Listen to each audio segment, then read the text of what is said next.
મહેસાણાના આંબેડકર બ્રિજનો જોઈન્ટ એક્સપાન તૂટવાની ઘટના રાજ્યના ડિઝાઇન સર્કલ અધિકારીની ટીમે બ્રિજની મુલાકાત લીધી। બ્રિજ ડેમેજ ન થયો હોવાનો મૌખિક રિપોર્ટ અપાયો। આરસીસીના માળખા સાથે જાણી જોઈને ચેડા કરાયા હોવાની શંકા। રિપોર્ટ બાદ સમારકામ શરૂ કરાશે। મહેસાણાના જોટાણાના શ્રેષ્ઠ શિક્ષિકાનો એવોર્ડ મેળવનાર શિક્ષિકા સાથે અન્યાય।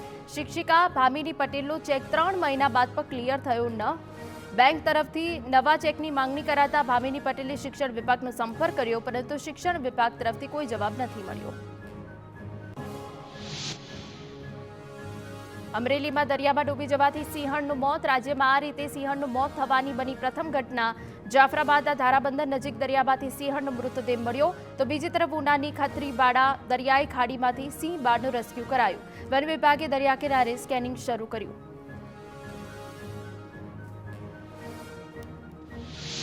અમરેલીના રાજુલાના ચારનાડા પેટ્રોલ પંપ પર સિંહ દેખાયો। ગાયનો શિકાર કરવા આવેલા સિંહ સામે ગાયે બહાદુરી બતાવી। સિંહ ગાયને ઝડપી ન શક્યો। સમગ્ર ઘટના સીસીટીવીમાં કેદ। અમદાવાદના દસક્રોઈના મુક્તિપુરમાં સસ્તું અનાજ બારોબાર વેચી દેવાના કૌભાંડનો પર્દાફાશ। બારેજા ગામનો રાશનની દુકાનનો સંચાલક ગરીબ નાગરિકોનું અનાજ સગેવગે કરી રહ્યો છે।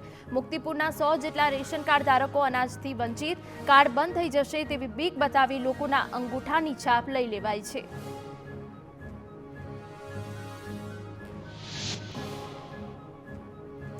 રાજકોટમાં ઉપલેટા એસટી બસની પાછળનું ટાયર નીકળી ગયું। ચાલુ બસમાં ટાયર છૂટું પડતા મુસાફરોનો જીવ તાળવે ચોંટ્યો।